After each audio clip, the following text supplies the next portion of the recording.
미성년자 11명을 성폭행한 혐의로 징역 15년을 살고 출소 하루 전날 다시 구속된 김근식. 과거에 저지른 또 다른 성범죄 혐의가 포착됐기 때문인데요.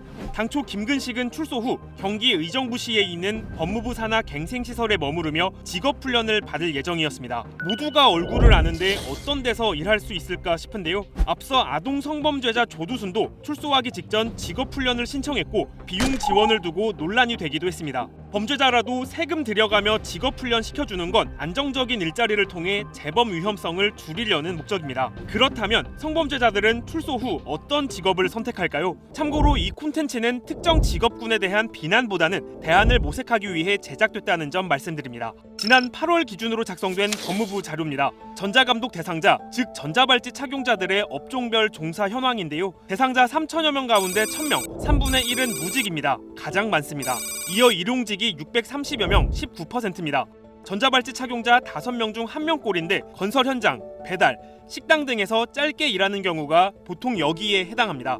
다음으로는 회사원, 자영업 등의 순서입니다. 자료를 공개한 의원실은 일용직 상당수가 배달기사로 일하고 있고 코로나 이후 몰리는 추세라면서 대책 마련을 촉구했는데요. 물론 모두가 그런 건 아니지만 실제로 성범죄 전력자가 배달기사로 일하다 다시 성범죄를 일으킨 경우 적지 않았습니다. 2018년 부산에서는 과거 성범죄로 전자발찌를 부착한 채 일하던 배달기사가 또다시 성범죄를 저질렀는데요. 한 오피스텔로 음식 배달을 갔다가 공용공간에 쓰러져 있는 여성을 발견하고는 집에 데려다주고 나온 후 다시 찾아가 성폭행을 시도한 겁니다. 2019년 서울에서는 강제추행 처벌 전력이 있는 배달기사가 혼자 사는 여성의 원룸에 들어가 흉기를 들이대며 성폭행을 시도했는데요. 배달을 하며 여성이 혼자 산다는 걸 알게 된 배달기사가 가스관을 타고 건물로 올라간 뒤 원룸 방범창을 뜯어내 무단 침입한 거였습니다.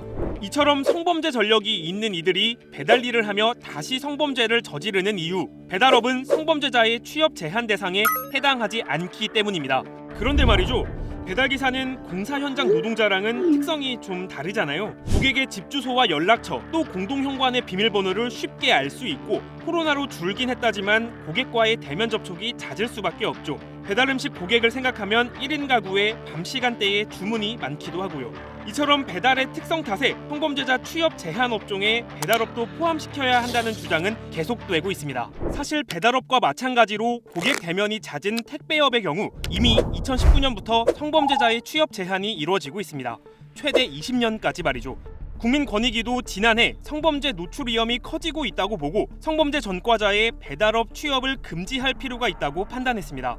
그러면서 관련 부처인 국토교통부에 개선 방안을 신속히 마련하라고 제안했고요. 국회에서도 지난해 관련 개정 법률안을 발의한 상태입니다. 하지만 법률안은 현재 소관 상임위에서 1년째 계류 중입니다. 이유는 국토부가 성범죄자의 배달업 취업 제한에 찬성한다면서도 신중한 검토가 필요하다고 보기 때문입니다.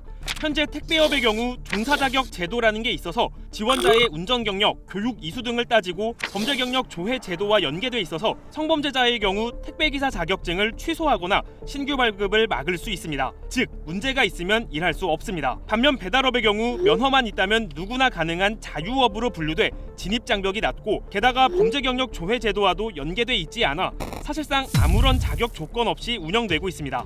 정리하면 택배처럼 하려면 손봐야 할 것들도 많고 행정력도 많이 필요한 만큼 장단점을 따져봐야 한다는 게 국토부의 입장입니다.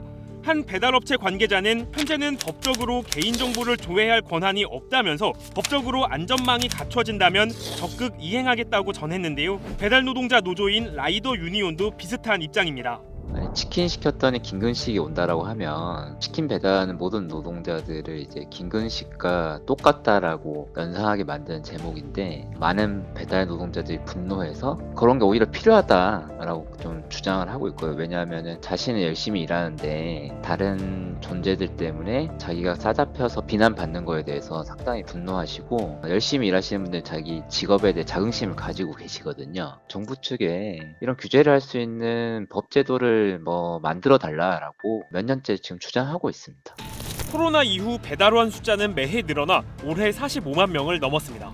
고객도 배달업체도 배달기사도 모두 원하고 있는 만큼 관련 법률에 보다 빠른 검토가 필요하지 않을까요?